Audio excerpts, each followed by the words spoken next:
Salam dostlar, bu videoda TCP/IP modelinə aid olan sualların 3-cü hissəsini izahlı formada cavablandıracağım. Birinci sualdan başlayaq. Bu sual bizdən soruşur ki, tədris və troubleshooting üçün əsasən hansı modeldən istifadə edilir?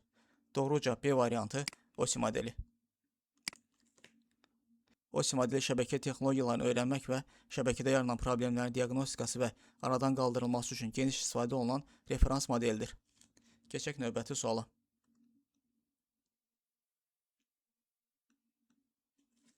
2 nömrəli sual. TCP/IP modelinin internet layeri haqqında aşağıdakı cavablardan hansı doğrudur? Doğru cavab B variantı. TCP/IP modelindəki internet layer OSI modelinin network layerinə uyğun gəlir. TCP/IP modelinin internet layeri routing və məntiqi adreslənmə funksiyalarını yerinə yetirir. Keçək növbəti suala. 3 nömrəli sual.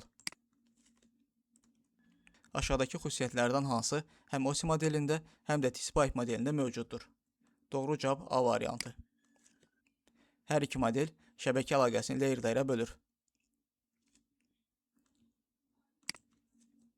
Hər iki model şəbəkə funksiyalarını müxtəlif layerlərə bölərək şəbəkənin dizaynını və problemlərin aradan qaldırılmasını asanlaşdırır. Keçək növbəti suala.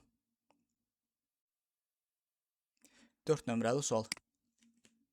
OSI və TCP/IP modelinə aid olan aşağıdakı cavablardan hansı doğrudur?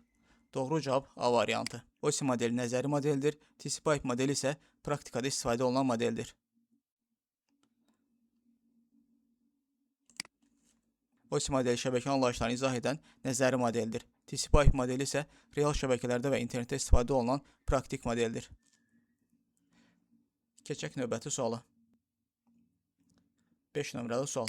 TCP/IP modelində segmentləmədən hansı layer cavabdehdir? Doğru cavab B variantı transport layer. Transport layer məlumatları ötürməzdən əvvəl onları segmentlərə bölür. Keçək növbəti suala. 6 nömrəli sual. HTTP, FTP, DNS və SMTP kimi protokollar TCP/IP modelinin hansı layerində işləyir? Doğru cavab D variantı application layer. Application layer istifadəçi proqramlarına birbaşa şəbəkə xidmətləri göstərir və HTTP, HTTPS, FTP, DNS, DHCP, SMTP, SSH və SNMP kimi protokollar bu layerdə işləyir. Keçək növbəti suala. 7 nömrəli sual. Ethernet və ya Wi-Fi üzərindən şəbəkə əlaqəsinə TCP/IP modelinin hansı layeri cavabdehdir? Doğru cavab D variantı network access layer. Network access layer məlumatların Ethernet və ya Wi-Fi kimi şəbəkə texnologiyaları üzərindən ötürülməsinə cavabdehdir. Keçək növbəti suala. 8 nömrəli sual. TCP/IP modelinin hansı layeri destination network üçün ən yaxşı yolun seçilməsinə cavabdehdir? Doğru cavab C variantı internet layer.